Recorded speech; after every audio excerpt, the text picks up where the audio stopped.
Welcome to the Raw as Hell podcast, the rawest, realest, and most unfiltered sports talk podcast going today. I'm G Stallings, and joining me as always are my boys, B. Clark and E. Rob. Gentlemen, how we doing? I say let's get into it. Let's get into it. Y'all ready to talk these sports? Let's do it. Let's do it, man. Let's do it, man. Let's do it. Sticking with free agency. Corona edition, baby. Go ahead. Sticking with free agency. One day after being cut on his day off, as Gurley comically tweeted, "Damn, no. I got fired on my day off." LOL. He signs a 1-year, $6 million deal with the Falcons. Right? Okay. The Rams are going to pay him $7.5. Yep. From his old contract. So Gurley this year is going to make 13.5. With the Falcons, that's what he signed? He signed with the Falcons. He signed we're not paying him. $6 million deal. The Falcons are going to pay him $6 million. The Rams are going to pay him 7.5 as part of the guaranteed money that he had on his old deal. So he's gonna make 13. He's going to make 13.5 this year, which is a hell of a payday. He's winning. Hell of a payday. Hell of a payday for a back with arthritic knees, with a degenerative knee. Oh, come on. We can get to that now. Get to the next point that you have here about us signing. That's the point. For the price. You talking about how old Tom Brady ass is. Let's talk about. Well, hold on now. We'll come back. Thoughts on the Gurley signing, and I'll start with you. The dirty girls. You know how I feel about them. First of all, go dog. And I'm Yeah, a big definitely. Todd Gurley fan. 100% I'm a huge go Todd Dogs. Gurley fan. But I mean, we have to be gotta be honest. We're not talking about the same Todd Gurley that came out of the University of Georgia. We're talking about somebody who Agreed. has arthritic knees. I mean, the one thing that you do not want in a running back is bad knees off the rip. After that ACL tear, yeah, that knee developed arthritis. This is obvious. You know what I'm saying? Yes, of course I know what you're saying. No, that's obvious. But for $6 million, are you willing to take a 25-year-old who may or may not come back from those injuries? Great point. Yeah. For $6 million, 1-year deal, No longer. and no long-term you're not deal. tied to him at all. Fantastic. And if he does well, he's the one that will benefit. Because at 25, you're either talking about somebody who bust his ass this year to get that new money contract. Great point. Or you're talking about this 25-year-old with busted knees who's not getting another contract. And you can walk away. You can just let him go after this year. We'll take that risk for $6 million, baby. I Come agree. on. Yeah. I agree. Come on. Because of what we saw him do at Georgia in his first couple years. Like, if I can get a little bit of that, I don't even have to have all of that. Right. Because I think he can be like a Coleman to us, like a third down speed back coming doing some.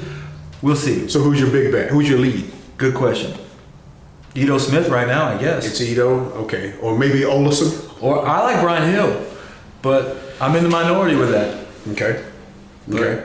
But from a fan perspective, this dude is good. I just like, when I watch it, he's good. I think it's a low risk. I agree with you. I think it's a low risk signing. Number one, you're only paying. Number one, it's a 1-year deal. So all of the pressure's on him. He goes out and he busts his ass because he wants another big long-term deal. He wants more long-term security. For them, you're not tied into him long-term. You're giving him a reasonable deal. He's really making backup money when you start talking about the fact that he's making $6 million. I'm not trying to make out like he's broke. I'm just saying, if he wants another contract, Right. like we just said he's getting broke off this year for a risk year. Right. So his risk year, he can capitalize on that risk year, or this is it. Or shut it down, yeah. So And if he has to shut it down, but for $6 million, we'll figure it out, right? I mean, come on. That's cheap. I agree. All right, Dante Fowler. Better than Vic Beasley. shit, I'm better than Big B. But here's the thing. Continue. I think Vic Beasley going into an offense like Tennessee or defense like Tennessee could potentially help. He could be the piece of a puzzle to help a defense like that. Because when he was good in Atlanta, Who? When was he good in When the Atlanta? hell was he good in that? And he had 16 and a half sacks. In that 1 year? What, over the course of his career? No. Over 5 years, he that had 1 16 year. and a half sacks? So I'm not even, Mind you, my answer was better than Vic Beasley. right, but I'm not gonna let you even finish that right All there right. because that 1 year was the 1 year that Matt Ryan was the MVP. Nah, you've already left the wrong side of the football. Hold on. I was trying to make a point about why he had a good And season. hold on, and you guys had the best offense in the NFL, Agreed. the highest scoring offense, I believe, in the NFL. What does that mean? That means y'all was jumping on people and We getting also- up, and they had to pass a lot. But the turnover battle. But Listen. but when that didn't happen, It matters. you couldn't even find this dude on the field. He don't make no We're tackles. talking about that year, right? But I'm saying the only reason he had a good anything that year was because the offense was so good. I'm saying like that's literally You why think he had more opportunities to get sacks because we were. This beating is crap out why of when people? you're up on people, they have to pass more. Which gives you they're not gonna run the ball, it makes it a lot easier to rush the passer. When y'all wasn't doing that the other 4 years, where the hell was he? All right, continue. Do you think it has anything to do with who was on the defensive yeah. end on the other side? No. On the other side of the ball? On defense, who was also rushing on the other side of the football? Who was rushing that year? Tell him, Greg. Because I don't know his name. Who was rushing that year From when the y'all Colts, was I'm trying to. Oh, Freeney? Freeney. But he was Yeah, just Dwight Freeney. But he didn't play. He was No, just spot but- rushing though. Yeah, but that's the season he had. Because I think Yeah, he was a Freeney, rotational guy. he took up more. He gave him more opportunities to do what he does as an outside Y'all linebacker. scoring The 40 problem, though, points. is he's not a defensive end, and we did line him up in precarious situations. However, He's not a defensive end? Is that what you said? I mean, as far as what technique are we talking about? We talking about Dante Fowler. You all have been going on for the last All right, 5 Dante minutes Fowler. about He's better than Dante. Vic I Beasley. tried to come back to it. He's better than Dante Fowler. Boom, here we go. No, you said Dante Fowler. Please. Dante Fowler is better than him, yes. because Dante Fowler got paid. Yeah, he did.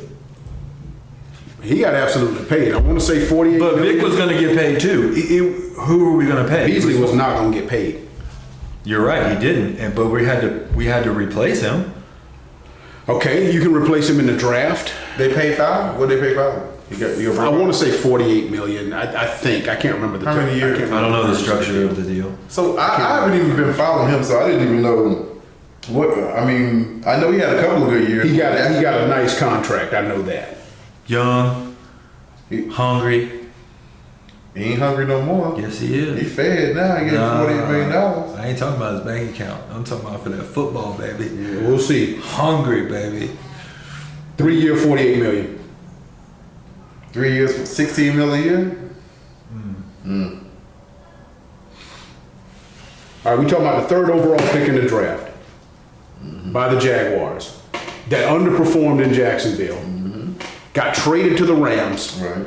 on a 1 year prove-it deal for the Rams. He went out and had 11 and a half sacks. That's what you're supposed to do in a prove year. All right, so with that being said, I've been following the NFL a long time. And I'm not saying he's this guy, but I'm not saying it's out of the realm of possibility either when you start talking about him. I see guys that go out when they're playing in a contract year and ball like there's no tomorrow. And then I see that same guy get paid after coming off of that contract year, and then all of a sudden you don't see that same level of Oh, production. this sounds like a lot about Todd Gurley, like I was just talking about. Right. And So Todd Gurley's about to go off then. but we're That talking logic- about Fowler. Right, but I I think was he just might be tying fat in and the two lazy now. things. I think It's he like might this be- is the same principle applies. Right, It's I the think same Gurley scenario. in his head he's gonna want to do it, but the knees ain't gonna let him do it. Now Fowler has gotten paid, so is So he you gonna think be the now same Fowler's number fat and guy? happy, and that's what you went by eating hungry? We gonna see. All right. We'll see. We definitely gonna see. We will absolutely see. Yeah, for sure. But I've seen it happen. I've seen it happen Me too. way too many times. Me too. All right, but if that's the only risk we're sitting here talking about, I gotta take that. That's with anybody. At least with Gurley, you had the excuse of maybe his knees are broken, but all you're saying is this dude got paid, so he's not gonna play well. I didn't say that. Well, that's what you guys No. are You insinuating. didn't listen to the. See, here we go. When he set it up, he was the number 3 overall pick. Yep. He disappointed in Jacksonville, went to LA, had on a show me deal. On 1 year, with 1 year left on his contract, Miraculously, and went off. he goes off. So what you did the other 3 or 4 years you was in Jacksonville? Jacksonville decided. So you got paid. And you're saying that what did he do? Okay, let me turn that right back around. Then what did he do those other years that he was in these other places? He was only in one other place. It was in Jacksonville. He underperformed as the number 3 And he didn't do overall anything pick. as the number 3 overall pick. So what? So let's go. Let's dig deeper. Why? Why did he not perform? Oh, I don't. Well, for one thing, can I? Yeah, absolutely. Be my He was guest. the number 3 pick. Right. What do number 3 picks get? Okay. So that may have something to do with him underperforming. Then This is the rock I'm trying to turn over. Right, and then but he got sent somewhere on the 1 year deal, like you're talking about, with Okay. Gurley, and he showed out. All right. Now he's back fat and happy. Is he gonna be the first Fowler we do, or is he Or gonna be the Fowler that balled out on the Prove It deal. That was my whole point. I'm leaning towards, of course, he's fat and happy, and it's gonna be So it another. must be the money shit. This is just. No, some people aren't motivated by that. Absolutely not. But I'm just It helps. when you're looking at track record. Number 3 pick got broke off. You underperformed. Right. You got a 1 year deal. You So show then out. my accusation of what you, my clarification of what you said about he's jerking around outside of contract years is true. That's kind of what you're saying. But he's not in the contract year now with y'all. Right. Right. Is he fat and happy? But you're saying before that, that's all he was doing. We don't know that. I'm just saying. That's what you're saying, though. You can't run from that. That's what you're saying that without saying it. That's what the hell you guys are both saying. We're saying. I'm insinuating that could be. You don't give a shit about football. He's trying to get paid. That's what you both are saying. No, I'm saying. And I'm asking you. Once he does get paid, I think he's not as hungry. Some people are like that, and some people don't play for the money. They play to be great.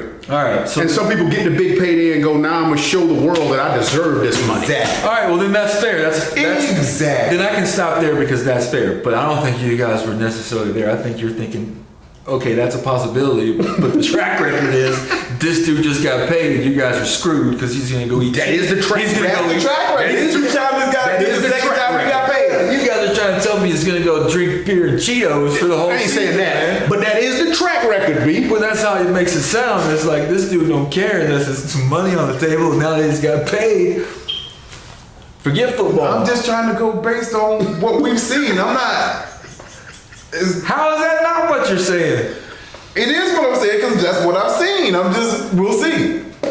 Now, if he comes out and has like 4 sacks this year, then I was right. Absolutely. And I'm thinking that. Okay, so this is a little bit off the top. Okay, go ahead. So since we're Let's talking go with it. about, and so because I want to kind of go down this road. All right. Can we just get off the whole thing that Dan Quinn is this defensive genius? Oh, who's on that? I'm not on that. Okay, so you're not on that. You because I'm tired of hearing that. Wait. You know I'm not on that. I haven't been on that in a minute. Because it doesn't seem like he developed deep. The only reason I'm going because I'm like, you're bringing in this guy Dante Fowler, right? And can you motivate him and get the best out of him? Can he be the best version of himself? Can you do that? Can you bring that out? I haven't seen you do that. I've seen a whole bunch of crazy ass quotes and shit, but not a whole bunch of development on the defense. Quinn? Because I'm like, he's been here this long and you've had a good offense. And you keep trying to throw things at the defense and it just never seems to, I don't know. So that's why you say. But you do know, because even though y'all do have a Super Bowl, you're a part of a franchise that sucks, just like ours. Historically disappointing. There was no need for that. There's no need for a lot of things. If you're going to go off on my coach, I'm going to at least throw the knife right back at you. But I'm So let's go here. Twisted in there. Where are we? What I'm saying more specifically, just Dan Quinn is questionable on defense. Okay. The idea that he's a genius has not. I haven't seen that. Okay. All right. I hope for it, but you know. Okay. I just What does that mean? Like I said, that's off topic. Because with Dante, No, it's not really off. I don't think it's really off topic. I think it's relevant. He got a contract. Everybody wanted him fired last year. It's not off topic, man. And more importantly, like everybody I talked to Why did he get a wanted the contract? GM fired. Why did he get a contract? You know, Why did? because they went on a tear last year after he made a change up with the coaching. The You're the one that changed it up to begin with. I agree with you. So we're going to take this full circle. But you also have Why to are give we him calling credit it? for it. You also have to give him credit for saying, okay, what I Get tried. his ego out of the way. Let me take my ego out of the equation because what I did sucked. I screwed this whole team up. So let's reset here. I'll take that. I will give him I'll credit take for that. I roll with that. All right. All right, so Dan, one of the questions that you posed, E, was can we get off of can we get out of this narrative that Dan Quinn is this genius? And how did Dan Quinn get where he is and get labeled as a genius? I think Dan Quinn gets a lot of credit because of the Legion of Boom. He was coming up. The Legion of Boom was really. It was really the Seahawks secondary. It was Sherman, Yep. it was Browner, it was Cam Chancellor, it was those guys, and then you had They were good though. They were good. they were outstanding. Yeah. They were low round draft picks that came into the National Football League with a huge chip on their shoulder and said, "Look, we gonna show we deserve to be here." Right? And Dan Quinn, being the offense, being the DC of that particular unit. That unit was good, man. I mean, they were competing in a Super Bowl. good. And Dan was able to get this job, off of their reputation and off of the fact that they had just competed and won a Super Bowl. But I think something that got overblown. I think that Dan Quinn in Seattle benefited from, because you talked about the Legion of Boom, and we know that defense Right. overall was good. Mm-hmm. Yes. And what I noticed about that defense is like they had a good front four. The linebackers were good, but that front four was really like the front seven. Like they would rotate and do. So all that got him hired in draft defensive linemen, and they would get defensive Right. linemen. And they were coming off the Super Bowl. All of that got him hired in Atlanta. I want to take it even further. I'm talking about the reason the he's way been able they to use stay in defensive- Atlanta is a future Hall of Fame quarterback named Matt Ryan. That's it. That's the answer to this entire question. I ain't argue with that. And the other question is, how much more with great coaching could we? Listen, man, I'm a huge homer, huge Falcon fan, right? You know that. Right. And I hope Dan does. Let's see what happens. Guys. But a genius Guys. defense. Our offense right now, offensive line is 100%. 10 of the 11 players, all former first round draft picks. Okay, that ain't got anything to do with Dan Quinn and his defensive genius, that so-called defensive I genius. knew we was gonna get to this point at some point. We're here, baby. I knew all I had to do was just ask a couple of qualifier questions. We'd be right. Yeah, I knew it. Yeah, let's roll. What Put your you skates saying? on. It's time. Every year they're gonna win 12 games. Oh, They win like man.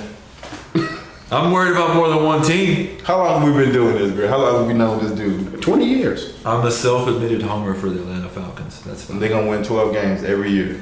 We might go undefeated. See. Damn. What were you about to say? Because let's get back to damn reality. He asked. No, but seriously, our defense is no good, and we need a defensive end, regardless of the Fowler sign. You do need a We need a defensive defensive end that can come in and work and play now, right? We don't need a developmental pick. We need somebody that can come in and make a difference. And without doing that, man, you can score a lot of points and still lose. We've proven that. I'm about to say, boy. Yeah. I mean, you got to be able, and the quarterbacks that we pointed out earlier that we're going to be playing, if you can't rush those guys, if you give Tom Brady all day long, Falcon fans will remember Chris Chandler. If you gave him all day long, he could do the same thing. Anybody will burn you, yeah. If they got an But we opportunity to couldn't, stand and I don't in the think they pocket can. And But we are playing a bunch of Do good their thing. quarterbacks. And so if we can't put pressure on the quarterbacks with as many as possible, several great quarterbacks that we're playing, right? Above average quarterbacks this year, right? We just kind of went over that. yeah, you play the same teams he plays. Right. So we just went over that same list. Like, if we can't put pressure on that guy, Yeah. we got a problem. But that's the NFL. So you got the AFC but- West. You this got to year. protect the quarterback and you got to disrupt the other There are quarterback. certain matchups that play in your favor. We don't have one of those this year is what I'm saying. We play a bunch of quarterbacks that if we can't get pressure on the outside, it's a problem. Yeah. Especially if they can run the football, right? Absolutely. You're going to take one. And right now, who is that guy? That's my question. Well, I guess we'll see. We better score. So, Yeah, I guess we'll see. so we have to address this problem in the draft, I think. What else? What other option is there? No, I think I agree with you. I think you have to address it in the draft. What's your track record there? This So that's a whole nother conversation. This is circling back to when he brought up the coaching, and I said GM. There was a lot of fans last year, but one Matt Ryan has kept these guys employed for a long time, man. Underperforming. Who? Matt Ryan? No. Oh. The coach and the GM. And I just don't understand why they keep getting rewarded. Y'all think you're sending a bad message to your fans, to the team, and as an organization? I don't think you can make a decision in football. I don't think you need to be making decisions based on what you think the fans want you to do. And I also think you need to get out of the habit of firing your of resetting your front office every 3 years. When you do that, you become the Cleveland Browns. So you think that Dimitroff has Consistency, done enough? I think, can work. Sorry, but I think consistency, there's something to be said about consistency in terms of just letting one guy just run the gamut and see what happens. 10-year contracts, that type of thing. A Mike Tomlin, down year, up year, just, you know what, telling the guy that you're our head coach, that does matter, I think, Yeah, to your it point. absolutely I matters. definitely, you know, Well, okay. you don't have a 2-year rebuilding process.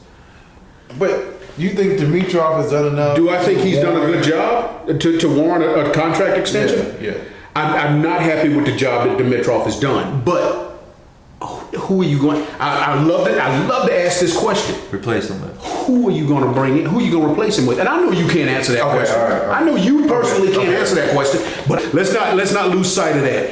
Their goal initially was AJ Green, and the Bengals refused to move out of that spot no matter what the Falcons offered. So the Falcons made a secondary deal, said, okay, we're not going to get AJ. And they went up and they traded with the Browns, and they were able to jump in the Browns spot and get Julio Jones, which ultimately ended up being a home run because Julio was He's playing Hall of Fame. with a pin in his foot. Yeah. You know, he had a messed up foot issue. Originally, the Falcons were after AJ Green. Well, either one of those wide receivers, when you watch them play football, did you ever have a doubt that they weren't freaking awesome? No, I didn't have that doubt, but Julio Jones coming off the messed up foot gave me pause. AJ had no issues coming out of Georgia. AJ was completely healthy, Okay. and you knew he was a phenom. Let me ask you this then. Put AJ in a different system with a different quarterback. Is he not just as talented?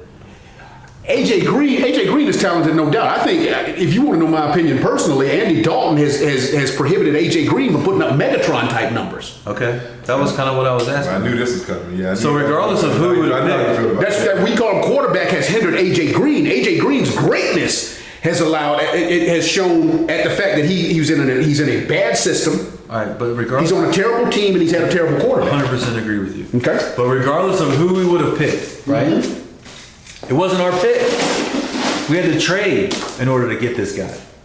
My point is, either one of those guys you go after, how much credit should you really get to be in a situation where this is pretty much all I can really do? You're right. You're Take doing them your out. job, dude. Like, of course you're going to trade this and Take them out. This guy. Name He's the awesome. other top guys. Fair enough. Like high draft picks where it was like, because you got to hit on those, right? At a pretty high percentage. All right. Yeah, you don't get credit for getting AJ for getting Right, Julio that's Jones. easy. I'm like, come That's on. easy. That was my those question. two were no doubters. That was my question. You get credit for finding fifth rounders like We're going to get into like that. George Kittle. We know that, right? We know that. So I'm going to get into that. But also, how long has Thomas Dimitroff been here? What, A long like 10 He's had years? 10 years. Let's say 10 years, right? time. So if you're been here for 10 years as the GM, we know that. Now, I don't know what his position was throughout that 10-year time. No, he came as the GM, right? I don't know. I think he was. They were at one point. It seemed like I remember they were sharing. At one point, I feel like they were sharing responsibilities or something. I don't remember.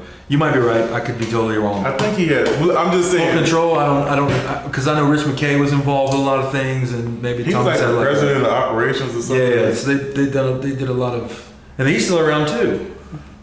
He just McKay's job. What is his job?